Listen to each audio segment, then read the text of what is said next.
Nabi SAW vonis orang yang datang pada tukang ramal dan dukun tidak diterima amalnya, tidak terima sholatnya. Meskipun dia tidak boleh meninggalkan sholat. Apakah kita boleh percaya kepada al-arraf? Kalau bahasa bahasa bebasnya orang-orang yang sok tahu, arraf. Dari kata-kata mengetahui atau biasa kita sebut sebagai orang pintar. Ya, orang yang mengaku tahu-tahu perkara yang gaib, wal kahin, dan juga percaya kepada dukun. Ya, arraf ini biasanya dijuluki juga tukang ramal. Ya, orang-orang yang mengaku mengetahui perkara-perkara yang akan terjadi di kemudian hari. Meskipun terkadang benar, ya, meskipun terkadang yang mereka ramalkan, ya, yang mereka tebak-tebak, atau bahkan ada yang mencocok logi, oh dulu si fulan pernah mengatakan begini, terjadi sekarang misalnya. Tidak boleh kita demikian. Ya, al-arraf wal kahin fi ilmil ghaibi, di dalam perkara atau ilmu gaib. Syekh rahimahullahu taala, Syekh Muhammad bin Jamil Zainu rahimahullahu taala ingin menjelaskan bahwasanya, ya, orang-orang yang disebut sebagai tukang ramal atau arraf dan juga para kahin, dukun, ya, ini termasuk orang-orang yang mengaku-ngaku tahu ilmu gaib. Nabi kita Shallallahu alaihi wasallam menjelaskan, bisa saja iblis mereka mencuri-curi kabar langit. Akan tapi kalau benarnya 99-nya salah. Kalau benarnya satu, ya, kalau benar mereka sampaikan 99-nya pasti salah.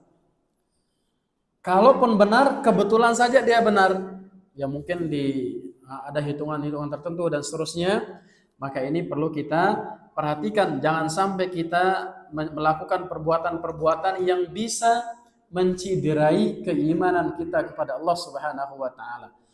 Kepercayaan kepada tukang ramal dan dukun ini, para jamaah rahimakumullah taala, bukan hanya sekedar perkara biasa.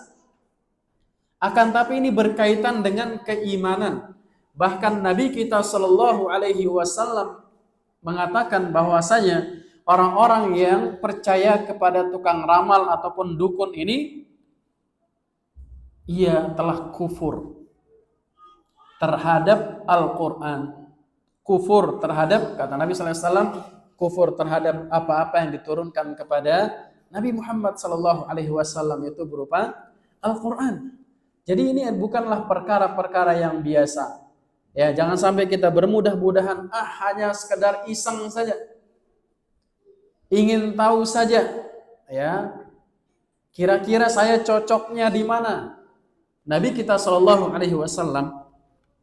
mengancam orang-orang yang iseng. Perhatikan, orang-orang yang iseng, enggak percaya dia, tapi dia iseng. Nabi SAW mengatakan apa? Man ata arrafan aw kahinan lam tuqbal salatu arba'ina yauman. Atau kama qala sallallahu alaihi wasallam. Ini bagi orang yang iseng, Pak. Ya, iseng-iseng.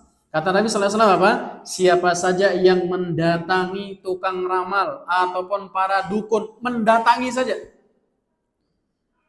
Nabi katakan apa? Tidak diterima sholatnya 40 hari. Bayangkan para jamaah, kita tidak ada yang berani mengatakan sholat maghrib saya tadi semuanya diterima. Ada yang berani mengatakan demikian ya? Satu saja, kita nggak berani, tapi kita tetap berharap. Kita tetap berdoa husnuzon pada Allah Subhanahu wa taala, tapi kita nggak pernah yakin amalan kita mana yang pasti diterima. Nabi SAW vonis orang yang datang pada tukang ramal dan dukun tidak diterima amalnya, tidak terima sholatnya. Meskipun dia tidak boleh meninggalkan sholat. Oh, saya udah datang ke tukang ramal, saya udah datang ke dukun, saya nggak sholat aja 40 hari. Dosa. Meninggalkan sholat. Ya. Buah simalakama. Wajib sholat tapi nggak diterima. Nabi vonis nggak diterima. Bayangkan para jamaah rahimakumullah taala, betapa besarnya dosa orang iseng